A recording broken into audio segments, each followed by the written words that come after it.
there, friends and sane persons, and welcome to another episode of Wednesday Whimsy. My name is Kyle, and Wednesday Whimsy is a short show that I do every Wednesday evening where I talk about a board game, a top 10 list, board game-related topic, something that happens to have caught my mind, and tell you my thoughts about it. So there we are. This week is, of course, the last Wednesday in June, so that's the second sort of full quarter of the year, the second 3 months, and it's time for everyone's favorite show within a show, Quarterly Quountdown. Yep, that's it. I got to get a new banner for that or something. It's so exciting. Anyway, this is, of course, the show I do once every quarter, where I tell you about the top 5 new games, or I guess new to me games, that I experienced over that quarter. And so that's pretty much what we're doing here. Again, some of these games, actually most of these games are actually technically just new games this time. Sometimes I discover games a little bit later, and so, we might find an older period game. But today they're pretty much on the new side. Now, I will say that looking at my list, I have covered several of these on standalone Wednesday Whimsy episodes. Just looking at my list here, all but one. So that's a little bit different for me. I usually don't, right? Sometimes it's a game that I don't ever have time to talk about, but that's okay. More information is better, and you can go and find those Wednesday Whimsy episodes to hear what I thought about the games. But with that kind of out of the way, let's talk about number 5.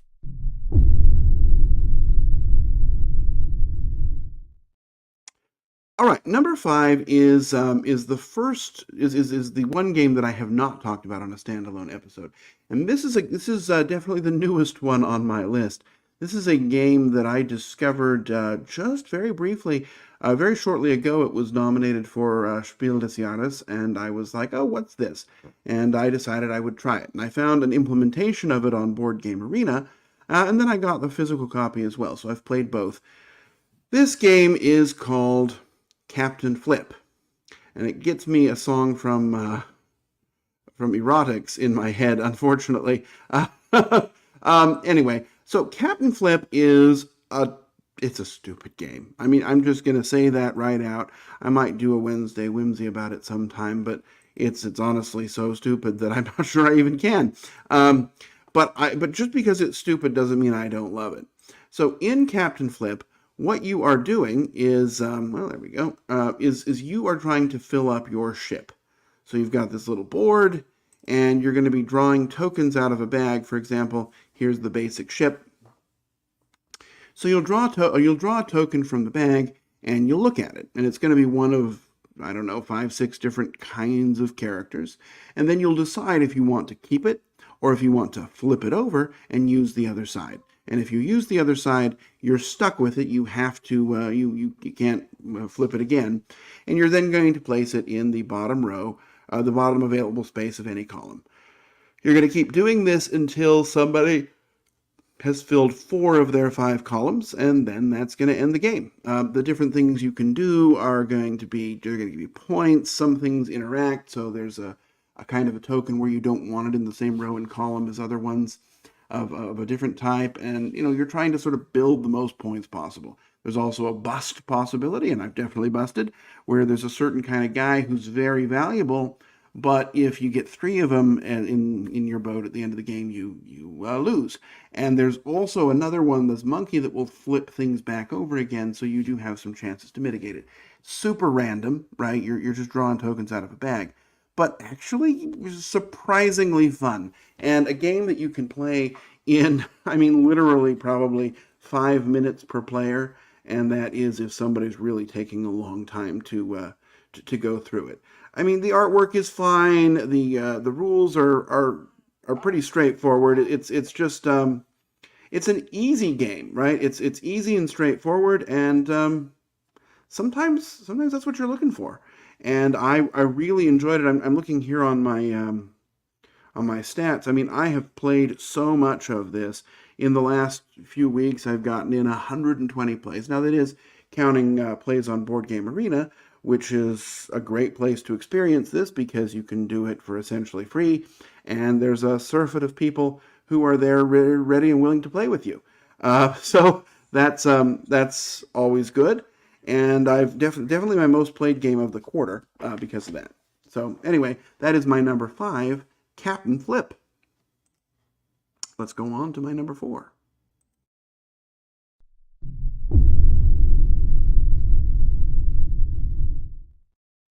All right, my number 4 is a game I did do a Wednesday Whimsy episode about. It is not Captain Flip. I'm going to close that one and show you that this is Slay the Spire. So Slay the Spire is the board game version, or I guess really card game version, of of the very popular app that is available relatively inexpensively on a variety of platforms.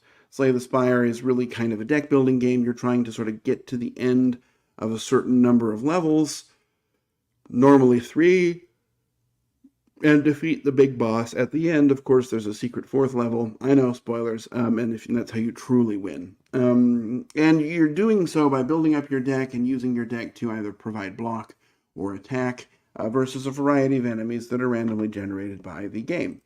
It is a fantastic implementation of the video game. When I did my Wednesday Whimsy, my biggest comment on it is that it's very expensive and the video game is very cheap. So I'm not sure it is a game that is necessary. But if you already have it or love the video game and want to play it cooperatively with friends, it is a fantastic implementation. Really it makes you want to play Slay the Spire, honestly. And it gives you that same spirit, but it's not like they just dumped all the cards or all the cards from the video game onto a physical version, print and hit print. There's some thought and some streamlining that has gone into this to make it work really well as a cooperative experience. So that is my number 4. A great game. And you can try either the video game or the board game version if you want. And that is my number 4, Slay the Spire. Let's go on now to number 3.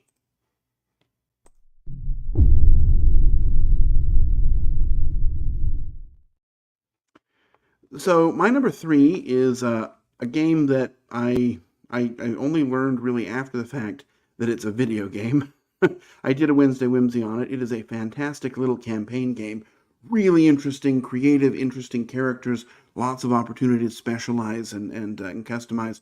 This game is called Divinity Original Sin.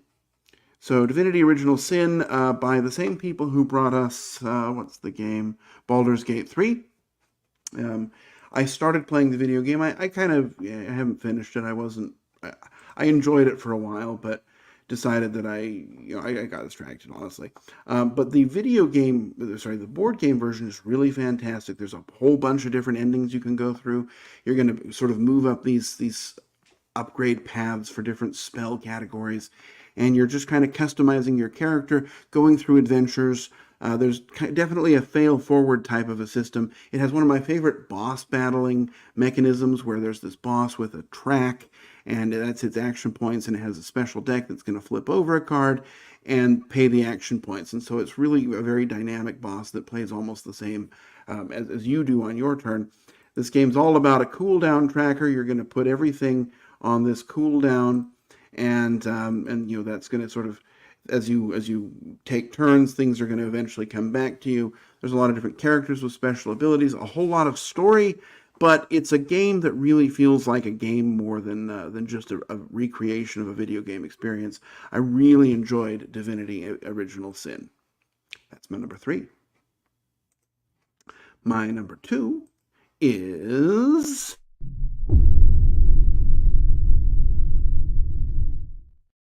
My number 2 is one of the 2 games that I gave a perfect 10 out of 10 to, and until I played my number 1, I was pretty sure this would be my number 1.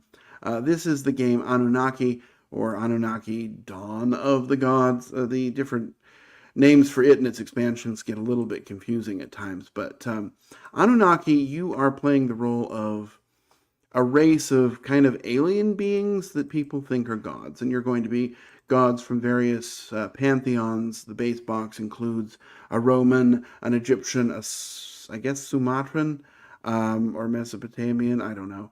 and a Norse pantheon, and you are going to be kind of moving around this very fantastic action selection star, and you can go anywhere you like, do any action you want on a turn, but if you move over certain thresholds and in a certain pattern, you're going to unlock bigger and better bonuses for yourself. There's a lot to upgrade, there's a lot to focus on, different scoring mechanisms, and the game looks like it's going to be long and complicated, but it is neither long nor complicated. It is a fantastically short, punchy game that really gives you that whole kind of 4X-ish feel in a slimmed down, streamlined version. There's a bunch of expansions that add 2 more pantheons of gods that are also really fun, that do kind of different things, and a whole bunch more extra ways to play it, including a campaign, which I haven't even touched yet. I played with the new gods, but that's about it. And I think the distant planets, I played with those, and maybe a couple of small pieces from the expansions I've tried, but not everything yet. There's so much to explore. It does not work very well solo. I do wish the solo were a little bit more usable, but as a 2-player game especially, or even with more people, as long as everyone's going to be focused, and as long as you have an enormous table, because this game will devour your table. Anunnaki is just one of the best games I've played in a really long time. In fact, there's only one game this quarter that I liked more, and that is my number 1.